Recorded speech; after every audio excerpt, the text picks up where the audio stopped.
Friends, your most welcome in the Suraj group of education के अंदर आपका मोस्ट वेलकम है। I am Pratipal Yadav, the teacher of social science. Your most welcome करता हूँ, आपका हार्दिक अभिनंदन करता हूँ। टुडे मेरी जो क्लास है उसके अंदर आपका योर मोस्ट वेलकम करता हूँ। तो टुडे आवर जो टॉपिक है वो हमारा टॉपिक है एशियन कॉन्टिनेंट, अर्थात एशिया कॉन्टिनेंट को लेकर हम बात करेंगे। और हमारा जो चैप्टर है major domains of the earth, major domains of the earth अर्थात पृथ्वी के प्रमुख परिमंडल, ये हमारा चैप्टर का नेम है। लेकिन today we are discussing about Asia continent को लेकर हम बात करने वाले हैं आज। मुख्य रूप से you know that there are 7 continent in the world. आप सभी जानते हैं कि पूरे वर्ल्ड लेवल पर हम बात करें तो there are 7 continent in the world. पूरे वर्ल्ड की बात करते हैं तो पूरा जो विश्व है वो 7 कॉन्टिनेंट्स के अंदर डिवाइड है, 7 महाद्वीपों के अंदर डिवाइड है। फर्स्ट कॉन्टिनेंट की बात करते हैं तो Asia continent, second Europe continent, third है Africa continent, fourth North America continent और 5 साउथ अमेरिका, और उसके बाद है ऑस्ट्रेलिया और लास्ट है अंटार्कटिका।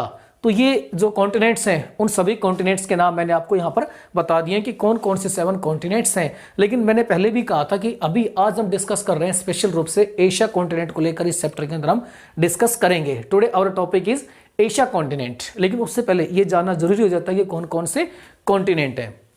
तो first of all Asia continent को लेकर हम बात करते हैं। It is the largest continent in the world according to area and population. तो मोस्ट इंपोर्टेंट फैक्ट है कि जो एशिया कॉन्टिनेंट है वो सबसे बड़ा है, वर्ल्ड में सबसे बड़ा है according to area and population. अब एरिया और पॉपुलेशन दोनों ही दृष्टि से देखें तो जो लार्जेस्ट कॉन्टिनेंट है वो एशिया कॉन्टिनेंट है। अर्थात जितने भी कॉन्टिनेंट्स हैं उन सभी कॉन्टिनेंट में सबसे अधिक जो एरिया किसी कॉन्टिनेंट के पास है तो एशिया कॉन्टिनेंट के पास है।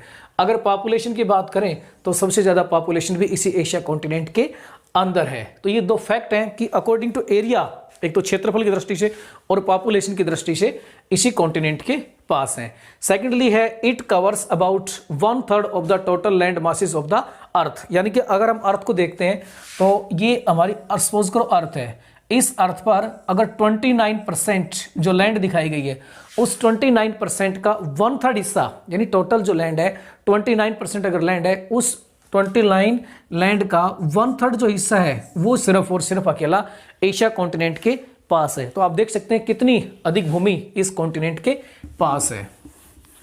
सेकेंडली इसके अंदर देखें हम नेक्स्ट जो चीज है वो हम लेके चलते हैं।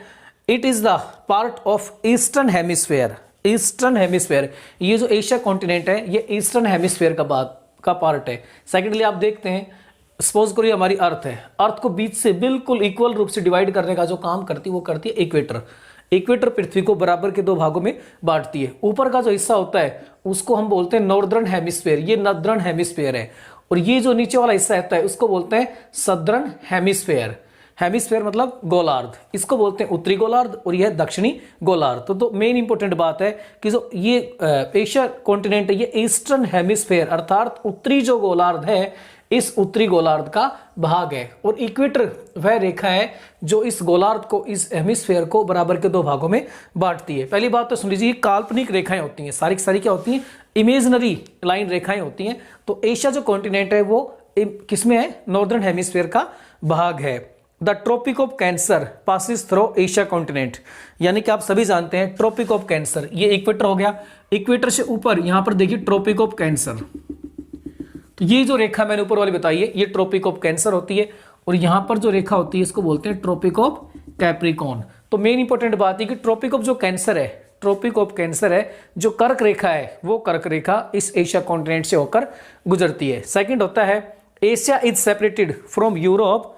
Asia is separated from Europe by the Ural mountain in the west. अगर आप एशिया कॉन्टिनेंट को देखें तो एशिया कॉन्टिनेंट, मान लो एशिया कॉन्टिनेंट यहां पर है, एशिया कॉन्टिनेंट यहां पर है, तो इस एशिया जो कॉन्टिनेंट है इस एशिया कॉन्टिनेंट के जो वेस्ट है, एशिया कॉन्टिनेंट के वेस्ट में क्या है, यूरोप, यहां पर है यूरोप।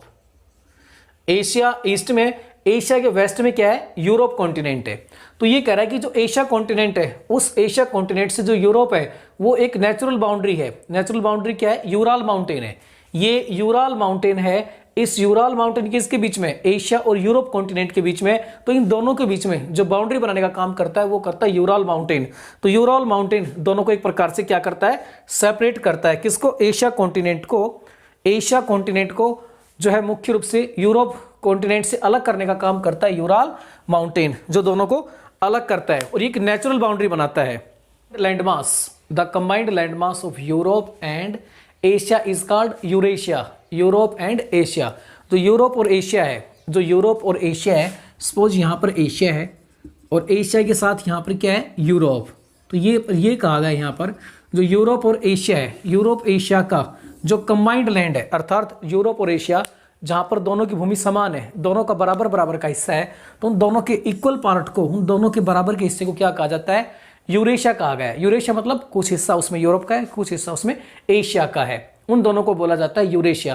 तो आई होप आप अच्छी तरह से जो एशिया कॉन्टिनेंट है उस एशिया कॉन्टिनेंट को बहुत अच्छी तरह से समझ होंगे। तो नेक्स्ट वीडियो के अंदर एक नया कॉन्टिनेंट लेकर आपके सामने फिर हाजिर होंगे। आपको ये कॉन्टिनेंट काफी पसंद आया होगा। आई होप फिर मिलते हैं एक नए वीडियो के अंदर।